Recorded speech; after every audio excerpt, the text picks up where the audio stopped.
that once Hafiz Ibn Hajar Asqalani, may Allah have mercy on him, he was a great scholar. He wrote the Sharah of Bukhari, the second most important book after the Quran. When he was going in the marketplace with his entourage, he was the chief Qazi, and people, a poor Jew, he comes and he catches the mule of Hafiz Ibn Hajar Asqalani, rahimullah. And he tells him, I heard that your prophet said, this world is a prison for the believers and it is paradise for the unbelievers.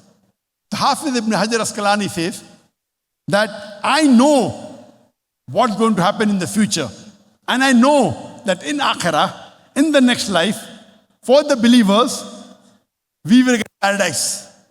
And if you compare the Jannah to this world, what I'm living, compared to the Jannah, it is billion times better.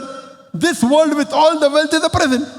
And I know the unbelievers like you who do not believe in Allah, in the next life they will go to Jahannam.